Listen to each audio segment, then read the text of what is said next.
Greetings and welcome to the official ReadiVac customer support YouTube videos, where we can provide you with information on the operation, maintenance, warranty, and replacement parts for your storm vacuum.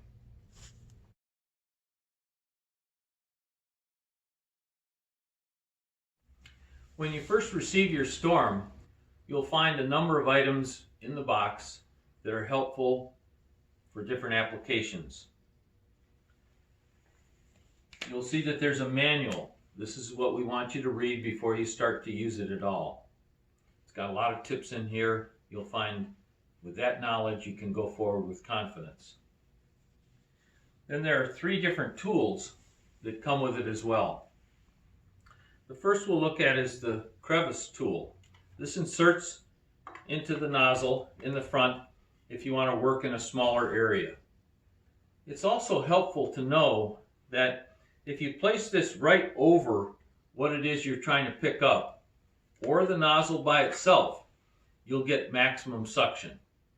So rather than passing over large objects, give it a good chance to apply its suction to what you're cleaning.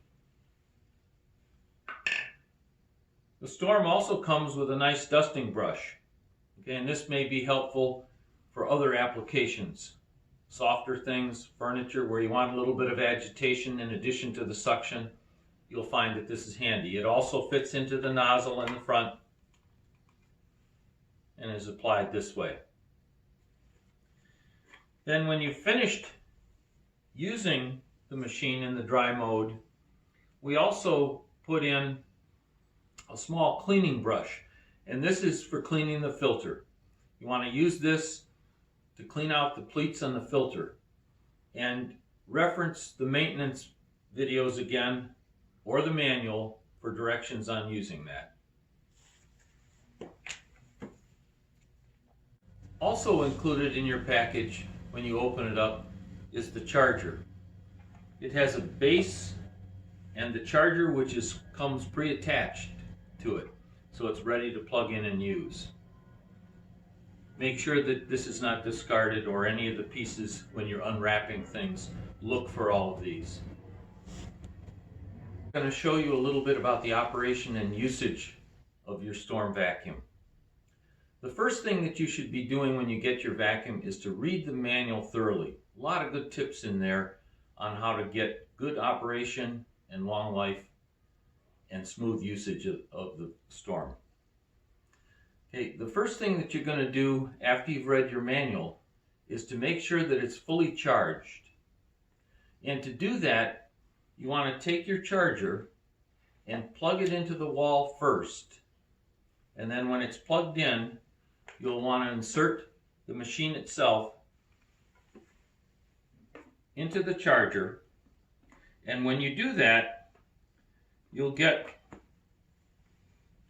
the appearance of LED lights on the front switch here, and they should blink sequentially across. There are 3 of them as it's charging. When it becomes partially charged, one of the 3 lights will turn solid and not blink anymore, and then as it's 2/3 charged, a second will do it, and when it's fully charged, all 3 lights will be solid blue, and you'll know it's fully charged and ready to use.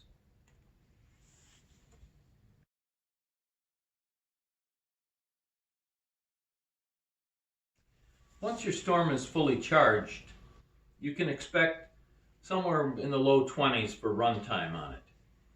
And the little LED lights on here, once it's turned on, will indicate how much power it has left. As you start, if it's fully charged, there'll be 3 lights on. And then as you use it, the lights will turn off as the battery charge amount runs down. So it'll give you an indication of what you've got left. If you want to apply it in a dry mode, we've got some Cheerios here, and that's about the maximum size that you want to try to pick up with the machine. To turn it on, you just press the start button here. It'll come on, and then apply it to whatever it is that you're trying to pick up.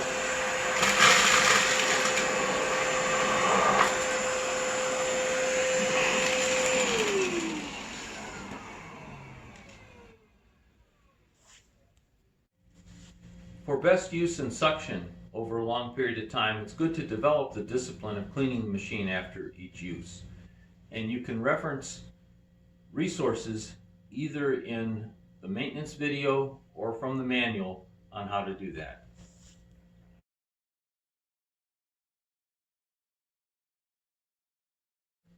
When using the storm in the wet vac mode, you have an opportunity to do it with just a straight nozzle, holding it right on top of the liquid and picking it up. Or you can add the crevice tool and have a little bit more focus on where the suction is going to take place.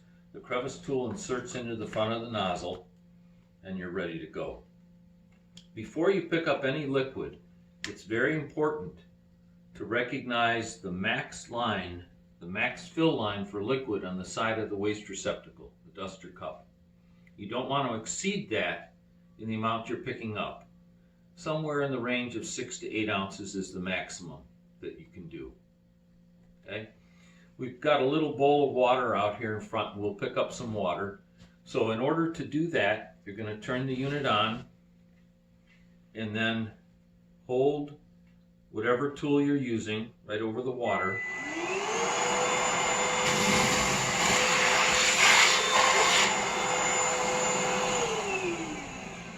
And then it's very important to remember that after you've picked up liquid, keep the nozzle with the point down until you have an opportunity to empty it. You don't want liquid running up into the motor cavity, so hold it in the down position until you're ready to empty it. Then when you arrive at an area where you can empty it in a sink or whatever, you want to remove any tools that you have in the front. And then we're going to remove the dust cup using the half circle of blue here, the release button on the top of the motor, and taking it off. And then you're going to want to remove the filter and the diffuser from the waste container, and you'll have an opportunity then to empty out the liquid that you picked up.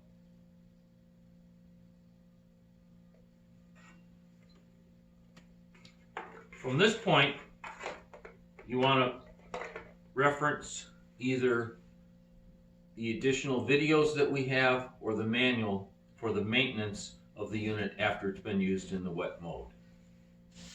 Remember, at this juncture, you're not finished with the wet vac mode. You need to do maintenance on it as instructed in the other videos or the manual. What you don't want to do is reassemble this and put it back on the charger wet.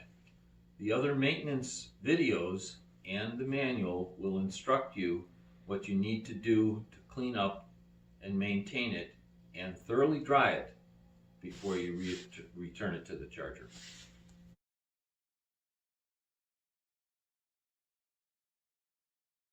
Here's some information regarding the charging of your storm vacuum. Your storm vacuum comes with lithium-ion batteries that do not have a memory as the old nickel-cadmium batteries did. So it's not necessary to run them all the way down before recharging. And you can fully charge them or partially charge them as you need to. If you're using your storm vacuum on a weekly basis, you can leave it in the charger and have it fully charged and ready for use. If you're using it on less than a weekly basis or going on vacation, you should unplug it from the wall and remove it from the charger. Then, when you're ready to use it again, plug it back into the wall and return it to the charger. Please read the manual for your storm before using it, and feel free to access our official website, www.readivac.com, for answers to frequently asked questions and other resources that are available to you there.